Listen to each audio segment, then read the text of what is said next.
Hello friends, welcome to engineering junction. दोस्तों, हमने पिछली वीडियो में हमने देखा था इक्विवेलेंट सर्किट ऑफ ट्रांसफार्मर। दोस्तों, वो सर्किट हमारी थी एग्जैक्ट इक्विवेलेंट सर्किट। पर आइए आज हम देखते हैं ट्रांसफार्मर का अप्रॉक्सीमेट इक्विवेलेंट सर्किट। आइए वीडियो शुरू करते हैं। सबसे पहले दोस्तों, ये क्या थी हमारी, यही सर्किट थी हमारी ट्रांसफार्मर की एग्जैक्ट इक्विवेलेंट सर्किट। ये हमारी क्या है, एग्जैक्ट सर्किट। ठीक है फ्रेंड्स, पर लेकिन अप्रॉक्सीमेट इक्विवेलेंट सर्किट हम यूज करते हैं क्योंकि कभी कभी क्वेश्चंस में एग्जैक्ट इक्विवेलेंट सर्किट यूज करने पे हमें क्वेश्चन सॉल्व करने में डिफिकल्टी होती है, तो इसीलिए हम उस सर्किट को अप्रॉक्सीमेट कर देते हैं। पर लेकिन अप्रॉक्सीमेट करते हुए हम ये ध्यान रखते हैं कि हमारी जो एक्यूरेसी है उस पर ज्यादा इफेक्ट ना पड़े। दोस्तों, अगर सर्किट को हम अप्रॉक्सीमेट कर रहे हैं तो कुछ ना कुछ एक्यूरेसी पे हमारा इफेक्ट तो पड़ेगा ही, पर लेकिन हमें यह ध्यान रखना है कि हमारी एक्यूरेसी ज्यादा अल्टर ना हो। तो आइए अब हम सर्किट को अप्रॉक्स करने की कोशिश करते हैं। सबसे पहले दोस्तों, अप्रॉक्सीमेट इक्विवेलेंट सर्किट में हम करते क्या हैं, हमारे जो रजिस्टेंसेस थे R1 और R2 डैश,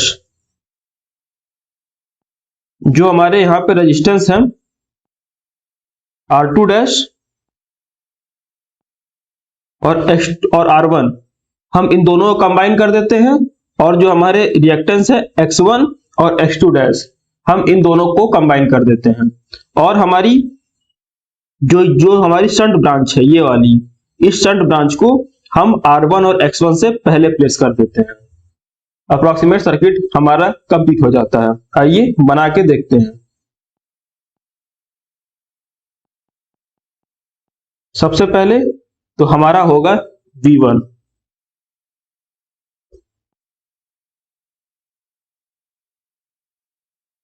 दोस्तों, V1 हमारा चेंज नहीं होगा। अब जैसा कि हमने पीछे देखा, जो हमारी ये शंट ब्रांच है, जो हमारी ये शंट ब्रांच है, इसको हम प्लेस कर देंगे R1 से पहले यहां पे। ठीक है फ्रेंड्स, तो आइए जो हमारी शंट ब्रांच है उसे हम यहां बना लेते हैं। ये हमारा हो गया RM और ये हमारा हो गया XM। ठीक है फ्रेंड्स, ये हमारा हो जाएगा RM, RX, RC और ये हमारा हो जाएगा XM। ठीक है फ्रेंड्स, अब हमारे जो ये रेजिस्टेंसेस हैं R1 और R2 डैश, इसे हम कंबाइन कर लेंगे और X1 और X2 डैश इसको हम कंबाइन कर लेंगे। अब इसके आगे हम ड्रॉ करेंगे।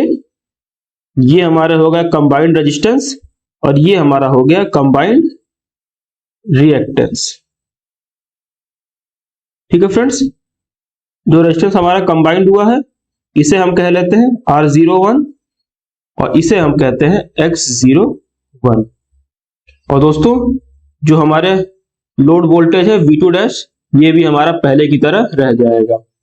अब देखिए, ये जो हमारी सर्किट एग्जैक्ट सर्किट, ये हमारी है सेकेंडरी रेफर टू प्राइमरी, इसलिए यहां पर हमारे सारे के सारा पैरामीटर्स प्राइमरी साइड पे दिख रहे हैं। अब यहां पे हमने R1 और R2 डैश को कंबाइन करके हमने बना लिया R01 और X1 और X1 डैश को कंबाइन करके हमने बना लिया X01। अब यहां पे जो करंट हमारी होगी ये अभी भी हमारी I1 डैश ही होगी और यहां पे करंट हमारी I1 होगी। ठीक है फ्रेंड्स, यहां पे आइए देख लेते हैं हम। हमारा यहां पे जो हमारा R01 है, R01 हमारा क्या है, R01 हमारा है R1 प्लस R2 डैश। ठीक है फ्रेंड्स, यहां पे R2 डैश की अगर हम वैल्यू पुट करें तो हम जानते हैं जब हम सर्किट को रेफर करते हैं, सर्किट हम कैसे रेफर करते हैं, R2 इंटू जिस साइड रेफर करना उसे ऊपर बाई N2 का होल स्क्वायर। दोस्तों ये हमारी हो गई R01 की वैल्यू। इसी तरह जो हमारा X01 है ये हमारा हो जाएगा X1 प्लस X2 डैश। यहां पर जो हमारा X2 डैश की वैल्यू है उसे भी जैसे हमने इंपेडेंस रेफर किया था वैसे ही हमें इसे भी करना है। ये हमारा हो जाए X2 into N1 by N2 का होल स्क्वायर। ठीक है फ्रेंड्स, तो ये सर्किट जो है हमारी, इसे हम कहते हैं दोस्तों, इसे हम कहते हैं, ये हमारी है अप्रॉक्स इक्विवेलेंट सर्किट। ठीक है फ्रेंड्स, इसे ही हम कहते हैं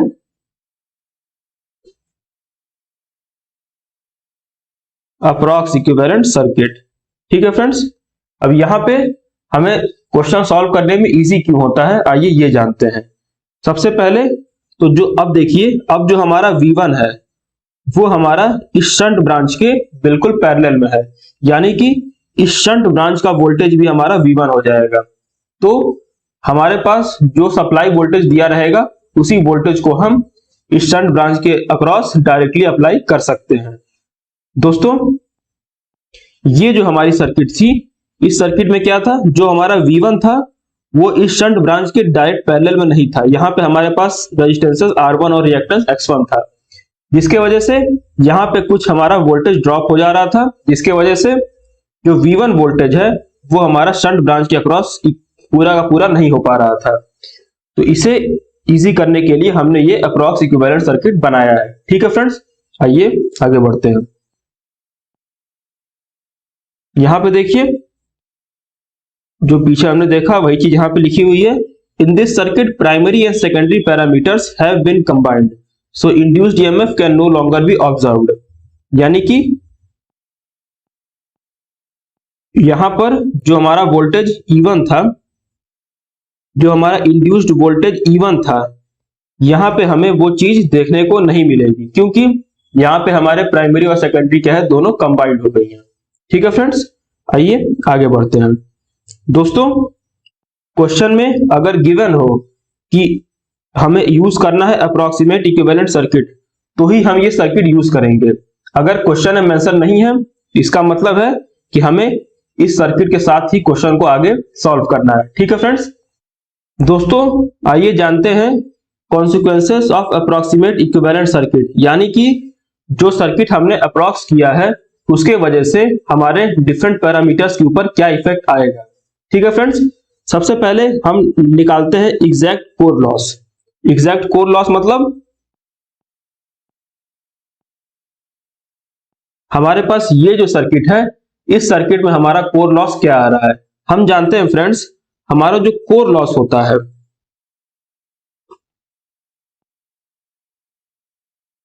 हमारा जो कोर लॉस होता है वो हमारा होता है आरसी के वजह से। ठीक है फ्रेंड्स, आरसी ही रिस्पॉन्सिबल है हमारा कोर लॉस के लिए। अब हम देखें तो इस आरसी के अक्रॉस हमारे पास कौन सी वोल्टेज है, ये देखिए हमारे पास है E1 वोल्टेज जो है ये हमारी आरसी के अक्रॉस है, यानी कि यहां पे हमारा कोर लॉस क्या हो जाएगा, E1 स्क्वायर बाई आरसी। ठीक है फ्रेंड्स, यहां पे हमारा जो कोर लॉस होगा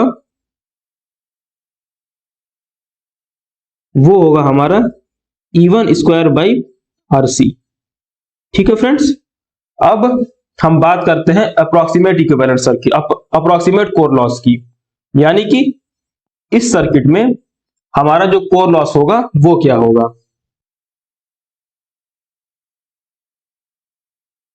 तो फ्रेंड्स कोर लॉस अभी भी हमारा आरसी की वजह से ही होगा, पर लेकिन आरसी के अक्रॉस जो हमारा वोल्टेज है वो हमारा क्या है, V1 है। तो यहां पे हमारा जो कोर लॉस हो जाएगा वो हमारा हो जाएगा V1 स्क्वायर बाई आरसी। यहां पे हो जाएगा हमारा V1 स्क्वायर बाई आरसी। ठीक है फ्रेंड्स, अब देखिए हमारा जो V1 होता है वो हमारा E1 से बड़ा होता है। ऐसा किस लिए, आइए देखते हैं। यहां पे देखिए एग्जैक्ट जो हमारी सर्किट है, यहाँ पे V1 जो है, V1 हमारा यहाँ पे है और E1 हमारा यहाँ पे है। ठीक है फ्रेंड्स, अब देखिए V1 से जब करंट हमारी चलेगी तो R1 और X1 यहाँ पे हमारा होगा वोल्टेज ड्रॉप, जिसके वजह से उस वोल्टेज ड्रॉप की वजह से हमारा जो E1 होगा वो हमारा V1 से कम हो जाएगा। ठीक है फ्रेंड्स, तो यहां पे आप देखिए हमारा जो V1 है वो हमारे E1 से बड़ा होगा, यानी कि जो हमारा अप्रोक्सीमेट कोर लॉस है V1 स्क्वायर बाई RC, ये हमारा एग्जैक्ट कोर लॉस से बड़ा हो जाएगा। ऐसा क्यों? क्योंकि अप्रोक्सीमेट कोर लॉस का जो हमारा न्यूमरेटर है वो हमारा एग्जैक्ट कोर लॉस के न्यूमरेटर से बड़ा है। इसलिए यहां से हम क्या कह सकते हैं, यहां से हम कह सकते हैं कि जो हमारा अप्रोक्सीमेट कोर लॉस है, अप्रोक्सीमेट जो हमारा कोर लॉस है, कोर लॉस ये हमारा एग्जैक्ट कोर लॉस से क्या है, ज्यादा होगा। ठीक है फ्रेंड्स, आई होप आप लोग को ये समझ में आ गया होगा कि क्यों हमारा V1 E1 से बड़ा है, जिसके वजह से हमारा जो अप्रोक्सीमेट कोर लॉस है वो हमारा एग्जैक्ट कोर लॉस से ज्यादा होता है। देखिए वही चीज यहां पे नोट डाउन है, in approximate equivalent circuit core losses are overestimated. ठीक है फ्रेंड्स, आइए आगे बढ़ते हैं। आइए अब हम बात करते हैं करंट्स के बारे में। करंट्स देखिए, अगर हमारा ये नो लोड पे है, नो लोड पे होने का मतलब क्या है कि हमारा जो यहाँ पे V2 डैश के अक्रॉस हमारा कोई भी लोड कनेक्टेड नहीं है, तो उसमें क्या हो जाएगा, उस केस में हमारा जो I1 डैश है, I1 डैश हमारा 0 हो जाएगा। ठीक है फ्रेंड्स, तो I1 डैश 0 होने की वजह से अब देखिए I1 डैश हमारा 0 हो गया, तो हमारा जो I1 होता है, I1 हमारा क्या होता है, I not plus I1 dash. ठीक है फ्रेंड्स, अब नो लोड पे हमारा जो I1 डैश है ये हमारा 0 हो जाएगा, यानी कि हमारा जो I1 है वो पूरा का पूरा हमारा I नॉट के इक्वल हो जाएगा। और फ्रेंड्स I1 हमारा क्या है, I1 हमारा है प्राइमरी करंट। फ्रेंड्स वही चीज यहां पर नोट डाउन है friends, under no load condition the primary current is same as no load current, यानी कि I1 हमारा I नॉट के इक्वल हो जाएगा। ठीक है फ्रेंड्स, अब देखिए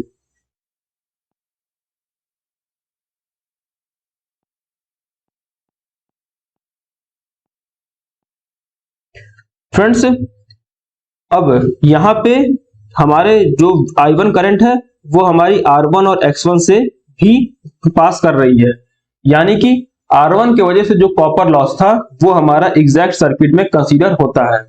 पर लेकिन अप्रोक्सीमेट सर्किट में देखिए हमारे जो I1 करंट है ये हमारी R01 करंट, R01 रेजिस्टेंस से में पास नहीं कर रही, यानी कि अप्रोक्सीमेट इक्विवेलेंट सर्किट में जो हमारा प्राइमरी का कॉपर लॉस था उसे हमने इग्नोर कर दिया, क्योंकि हमारे पास जो हमारा ये शंट ब्रांच है उसे हमने रेजिस्टेंस से पहले कनेक्ट कर दिया। देखिए वही चीज यहां पर नोट डाउन है, in approximate equivalent circuit copper loss at no load are ignored. ठीक है फ्रेंड्स, अब in approximate equivalent circuit voltage drop across R1 and X1 are also ignored.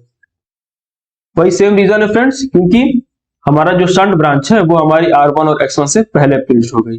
ठीक है फ्रेंड्स, अब आइए बात करते हैं मैग्नेटाइजिंग करंट के बारे में। मैग्नेटाइजिंग करंट पे क्या इफेक्ट पड़ता है हमारा एग्जैक्ट में और अप्रोक्सीमेट में।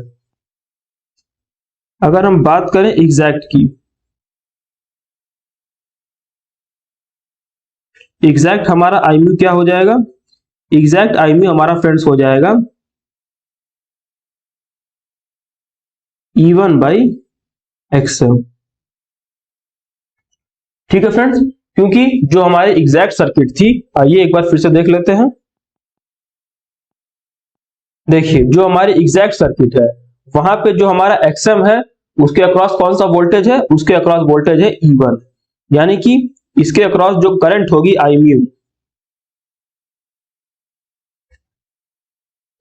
IMU जो हमारी करंट होगी वो हमारी हो जाएगी E1 बाई XM।